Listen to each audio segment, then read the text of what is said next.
ውሸትን ፍለጋ ከዮፍታሔ ካሳ። ባለቤቷ በአእምሮ ላይ በደረሰበት አደጋ ምክንያት በቀጣይ ህይወቱ ውሸትን መዋሸት እንደማይችል እንዴት አድርጎ እንደሚነግራት ግራ ገብቶታል።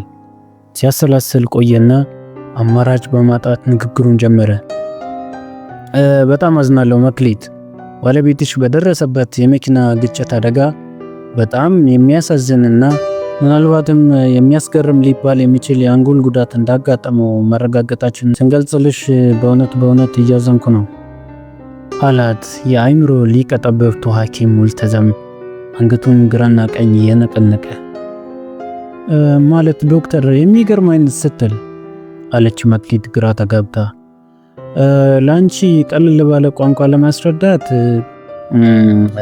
ምን ማለት መሰለሽ፣ ባለቤትሽ ካሁን በኋላ እንደማንኛውም ጤነኛ ሰው የሚያስበውን ወይም ስሜቱ መደበቅ አይችልም።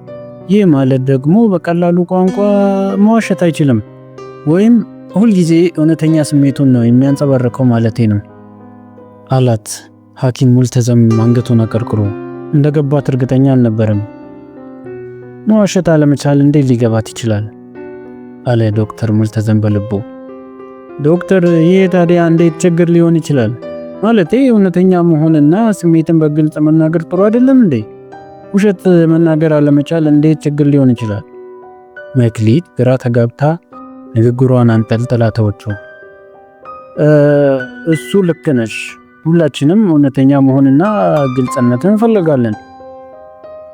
ነገር ግን በህይወታችን ውስጥ የተወሰነ ውሸት ማለት ራሳችን ጋር የምናስቀራቸው ነገሮች ሊኖሩ ይገባሉ። የምናስበው ነገር ሁሉ የምንናገር ከሆነ ትንሽ አስቸጋሪ ነው። ያው ማህበራዊ ህይወትን ለመምራት አለ አይደል? ዶክተር ሙልተዘም እንዴት አድርጎ እንደሚያስረዳት እርግጠኛ አልነበረም።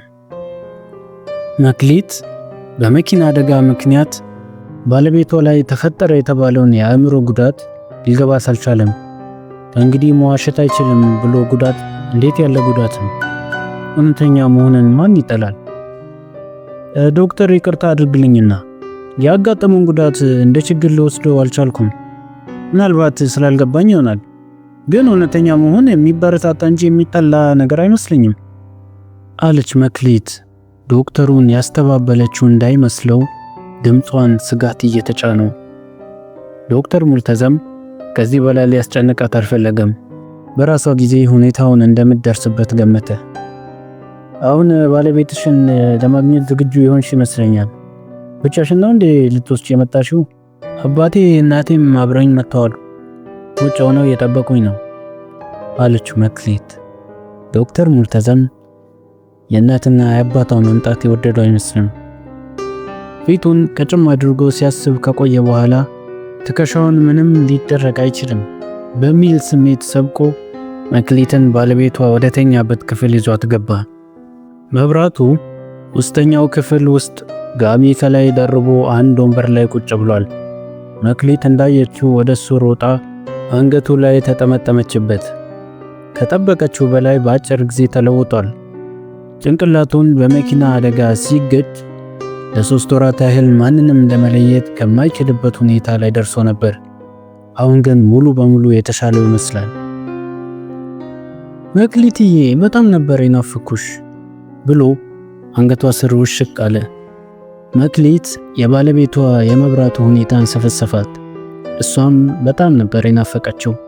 ተቃቅፈው ለደቂቃዎች ቆዩ። በዶክተሩ አስታዋሽነት ተላቀው ከሆስፒታል ወጡ። ዶክተር ሙልተዘም የመብራቱ ሁኔታ በጣም ያሳሰበው ይመስላል። የሆስፒታሉን ህንፃ ለቀው እንደወጡ ከኋላ አተኩሮ ሲያስተውላቸው ቆየና አንገቱን እየነቀነቀ ወደ ቢሮ ገባ። የሆስፒታሉን ህንፃ ለቀው እንደወጡ መክሊት ባለቤቷን ከላይ እስከታች ቃኘችው። ትንሽ ጉስቁል ብሏል። አንጀቷን በላት። የሆዷን በሆዷ ይዛ ልታጽናናው ፈለገች። በጣም አምሮብሃል ናብሬ አለችው። አዎ ያው ተኝተን ይሄ ሾርባ እየጠጣን ለዚህ ይሆናል ያማረብን አላት፣ ምንም አይነት የስሜት ለውጥ ሳይታይበት። እኔስ ተለወጥኩ አለች አይን አይኑን እያየችው። መብራቱ ከላይ እስከታች ቃኛት። አንቺም ምንም አትይም፣ ግን ቦርጭ ጨመርሽ ደግሞ ቁመትሽ አጭር ስለሆነ ቦርጫ አያምርብሽም አላት ኮስተር ብሎ። መክሊት እየቀለደ መስሏት መጀመሪያ ፈገግ አለች።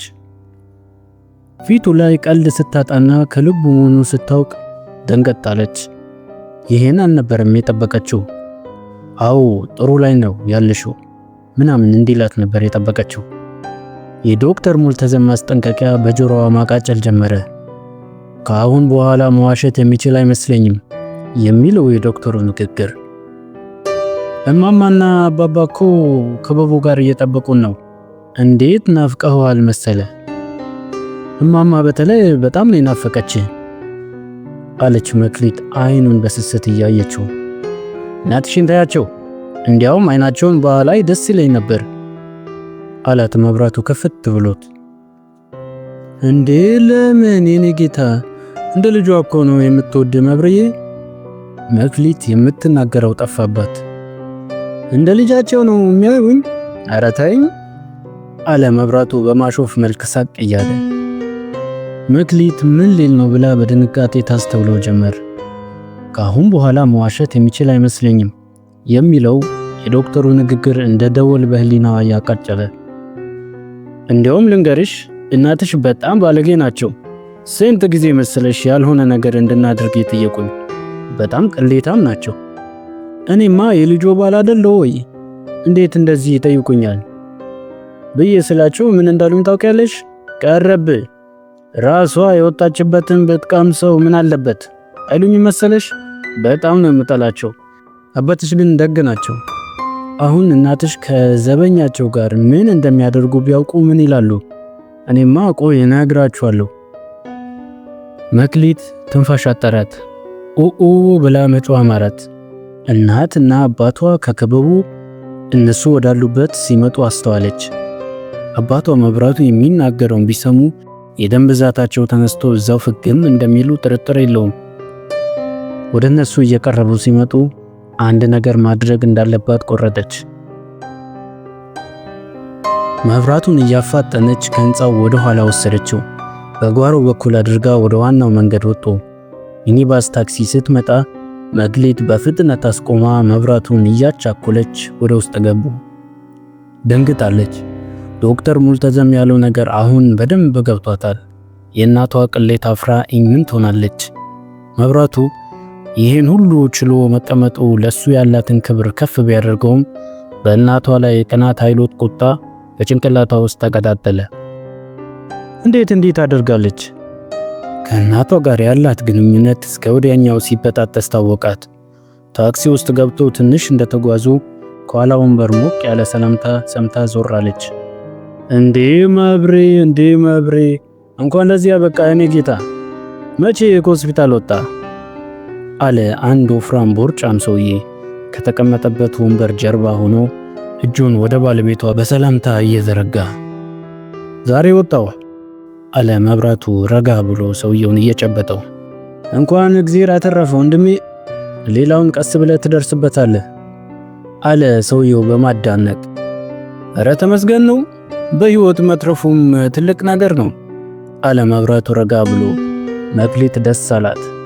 አነጋገሩ የተመጠነና የተረጋጋ በመሆኑ ቅድም የተከሰተው አይነት ችግር የሚከሰተው ሁልጊዜ ላይሆን እንደሚችል አሰበች።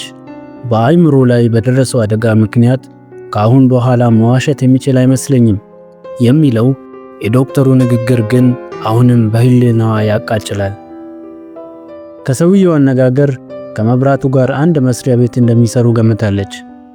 ስራ በቅርቡ ለመጀመር አሰብክ ታዲያ? አለ ሰውየው ወደ መብራቱ ጠጋ ብሎ። እስቲ 1-2 ሳምንት ልረፍና አስብበታለሁ። አንተስ እየሰራ ነው? አለው መብራቱ። አዎ ይመስገን፣ መቼስ ኑሮ እንደምታየው ተወዷል። ብቻ ተመስገን ነው፣ ልጆቻችንን አናስርብም አለ ሰውየው። እንዴ አንተማ ተመስገን በለ። ከአንድም 4 ቤት አዲስ አበባ ውስጥ አለ አይደል እንዴ? ለዚያውም G+ ምናምን ቤቶች በየቦታው የያዝከውስ መሬት። አይ ልጅ መብራቱ የዘመድ ያንተ ሊሆን አይችልም አለ ሰውየው ሌላ የሚያውቀው ሰው በአካባቢው እንዳለ ለማረጋገጥ ተጨንቆ እየተገላመጠ። እንዴ የዘመድማ አይደለም ያንተ የራስህ ነው እዛ ጉምሩክ ፍተሻ እየሰራ ኤክስፓየርድ ያደረጉ ዘይት ለማስገባት ተስማምተ 10 ሚሊዮን ነሽተ የለም እንዴ? ከዛ ወዲህ እኮ ነው እንደዚህ ቅልም ፈረስ ያከርከው። መብራቱ ዘለግ ላለ ጊዜ ሳቀ። የመብራቱን ንግግር በታክሲ ውስጥ ይሰሙ የነበሩ ሰዎች ወደ ሰውየው ዞር እያሉ ገልመጥ አደረጉ።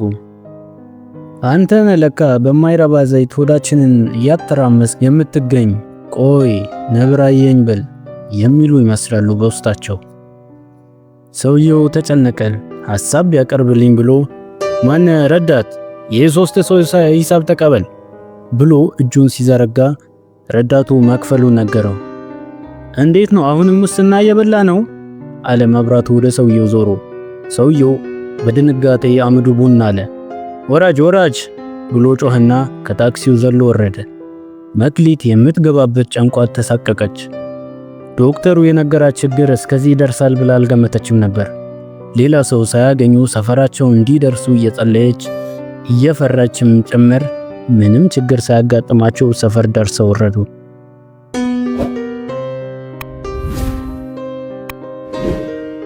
ከታክሲው እንደወረዱ መክሊት የሰፈራቸውን መግቢያ በሰቀቀን ቃኘች። ብዙም የሚያውቁ ሰው የለም። እፎይ አለችና ከመብራቱ ጋር እጅ ለእጅ ተያይዘው በሰፈራቸው መግቢያ ላይ ያለውን ድልድይ ማቋረጥ ጀመሩ። ከሀፍታ በኋላ ከመንገዱ ጥግ ካለ ግቢ የነፍስ አባታቸው መምሬ ስብሐት ወጥተው ከፊት ለፊታቸው ድቅን አሉ። መክሊት መብራቱን እያቻኩለች እንዳላየች ለመሄድ ስትጣደፍ መምሩ የክርስትና ስሟን እየጠሩ ተከተሏት። እደ ማርያም እደ ማርያም! መምሩ እየተጣሩ መጡ። መምሩ ብሎ መብራቱ ወደሳቸው ዞረ። መክሊትም እየተሳቀቀች ዞረች። መምሩ መስቀል አውጥተው ካሳለሟቸው በኋላ ስለ መብራቱ ጤንነት እየጠየቁ አብሯቸው ወደ ግቢያቸው መግቢያ መሩ። መክሊት መምሩን እንዴት አድርጋ እንዲለያቸው ማድረግ እንደምትችል ግራ ገብቷት ፍዝ ብላ ትከተላቸዋለች። እኔ ምለው መምሩ ምን ነው በጧቱ ጋንጋን ይሸታሉ? ትንሽ እንኳን ረፈድ ቢልሎ ምን ነበረበት? አለ መብራቱ በድንገት። መምሩ ደንገጥ አሉ። አይ ልጄ፣ አይ ክርስትና እኮ ነው። ጉሽ ጠላ ምን አለ ብለ ነው? ገብስ እኮ ነው። መጽሐፉም ቢሆን ወይን ያስተፈስልበት አይደል የሚለው? ወይን እስኪገኝ ድረስ ጠላው ምን ይላል ብለ ነው? ደሞ አልሰከርኩ። አይ መምሩ፣ ስንቴ ሰክረው ሲወላገዱ አገር ያዩት የለም እንዴ? ከሰከሩ እንደ መምሩ ሲባል አልሰሙም? መብራቱ ልክ ተራ ወሬ እንደሚያወራቸው ረጋ ብሎ ነበር የሚያናገራቸው። መምሩ በተደፈርኩ ስሜት ቱጋሉ። ደግ አደረኩ። አጠጣኝ አልኩ። ታዲያ ብጠጣስ ምን አለበት? እሰይ አበጀው። እስቲ ምን ትሆን? ምን ያለው ነው አያ እርም ደጃቸውን ብረቅ ብለው ጭራቸውን እየነሰነሱ መምሩ ተቆናጥረው ሄዱ። መክሊት መግቢያ ቀዳዳ ጠፋት። መብራቱን እያቻኮለች ወደ ቤታቸው አመሩ። ግራ ገባት። እንዴት ብሎ ነው ወደፊት ስራውን የሚሰራው? እንዴት አድርጎ ነው ከሰው ጋር የሚኖረው? ዶክተር ሙልተዘም ያስፈልጋል ያለው ውሸት እንዴት አድርጎ መመለስ ይቻላል? መክሊት መጪው ጊዜ በጣም ፈታኝ እንደሚሆን አውቃለች። ሰዎችን የሚያናድዳቸው እውነተኛውን ነገር ስለሚናገርባቸው እንጂ ያልሆኑትን ቢናገር ምንም ባልመሰላቸው። ድንገት የሰይጣን ሐሳብ በጆሮዋ ሽው አለ። መብሬ ከኔ ሌላ በትዳራችን ላይ ወጥተህ ታውቃለህ ብላ ብትጠይቀው ምን ሊላት እንደሚችል አሰላሰለች። አዎ 9 ሴቶች። በራሷ ሐሳብ ደንግጣ ማተበች። የዶክተር ሙርተዛም ውሸት ለሕይወታችን አስፈላጊ ነው የሚል ንግግር የባለቤቷን ጉዳት ዘልቃ እንድትረዳው አድርጓት ነበር። መብራቱ እንደ ሁል ጊዜው ተለባብሶ መኖርን እስኪለምድ የውሸት መሳቅን፣ የውሸት ማልቀስን፣ የውሸት ሰላምታ መስጠትን፣ የውሸት ደህና ነህ ማለትን፣ የውሸት ገብቶኛል ማለትን፣ የውሸት ታምሪያለሽ ማለትን መብራቱ እስኪለምድ ጤንነቱ እስኪመለስ የቻለችውን ሁሉ ለማድረግ ራሷ ቃል ገባች። እስከዛው ግን ከሰው ጋር እንዳይገናኝ ማድረግ በቃ እውነትን በመናገር ከሰዎች ጋር ተግባብቶ መኖር እንደማይቻል ገባት።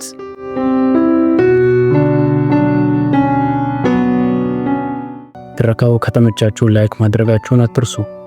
እንዲሁም እንዲህ ያሉ ልብ የሚሰርቁ ትረካዎች ለብዙዎች እንዲደርሱ ደግሞ ቪዲዮውን ሼር አድርጉት።